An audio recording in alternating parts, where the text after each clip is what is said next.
নমস্কার, আপনারা দেখছেন ইউএনআই বাংলা আর আমি দীপ আপনাদের সামনে যে খবর নিয়ে আসা, অর্থাৎ ইডির দফতরে ঋতুপর্ণা সেনগুপ্ত 12:53 উপস্থিত। আপনারা জানেন 2019 সালে রোজভ্যালি কাণ্ডে ঋতুপর্ণা সেনগুপ্তকে ডাকা হয়েছিল, সেখানে প্রায় দীর্ঘ 7 থেকে 8 ঘন্টা তাকে জিজ্ঞাসাবাদ করা হয়।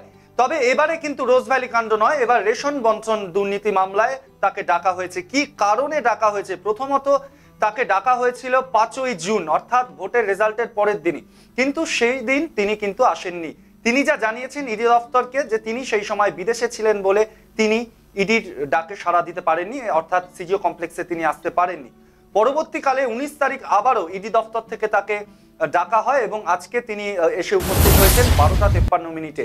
যদিও তার আসার আগে 12টা বাজার আগে, অর্থাৎ দুপুর 12টা বাজার সময় আগে তার যে অ্যাকাউন্টেন্ট ছিলেন তিনি কিন্তু এসে উপস্থিত হয়েছেন এবং বিভিন্ন যে নথি চেয়ে পাঠানো হয়েছে ইডির তরফ থেকে ঋতুপর্ণা সেনগুপ্তর কাছে, সেই নথি নিয়ে কিন্তু তিনি আসেন 12টা আগে এবং তারপরে 12:53 তিনি এসে উপস্থিত হন। খোদ ঋতুপর্ণা সেনগুপ্ত, তার সাথে তার আইনজীবীরা আসেন।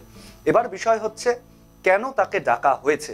যদি আমরা সেই দিকে নজর রাখি, রেশন বন্টন দুর্নীতি মামলায় যারা যারা অভিযুক্ত বর্তমান সময় দাঁড়িয়ে, তাদের কিছু কোম্পানির অ্যাকাউন্ট থেকে ঋতুপর্ণা সেনগুপ্তর অ্যাকাউন্টে কিছু টাকার লেনদেন হয়েছে, এমনটাই কিন্তু তথ্য পেয়েছেন ইডি সূত্রে যা খবর।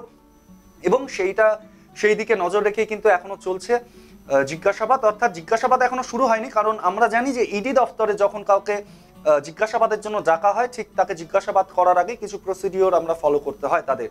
তো সেই প্রসিডিওর এখন ফলো হচ্ছে, তারপরে তাকে জিজ্ঞাসাবাদ করা হবে। তবে তার সাথে ঋতুপর্ণা সেনগুপ্তর সাথে যে সকল আইনজীবীরা এসে উপস্থিত হয়েছেন তাদেরকে কিন্তু জিজ্ঞাসাবাদ রুমে এখনো ঢোকার পারমিশন দেননি ইডি, এমনটা ইডি সূত্রে খবর।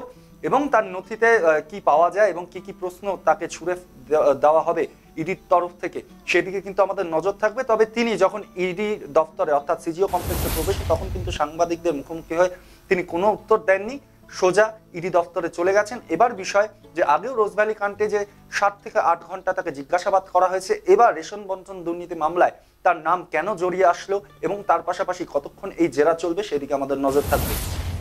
বিভিন্ন খবরের আপডেট এবং সঠিক তথ্য, সঠিক খবর দেখতে চোখ রাখুন ইউএনআই বাংলার পর্দায়। এবং আপনার বক্তব্য, মন্তব্য আমাদের কমেন্টে রাখতে ভুলবেন না, কারণ আপনাদের বক্তব্য এবং মন্তব্য আমাদের জন্য অত্যন্ত গুরুত্বপূর্ণ। आप देख रहे हैं न्यूज़ UNI।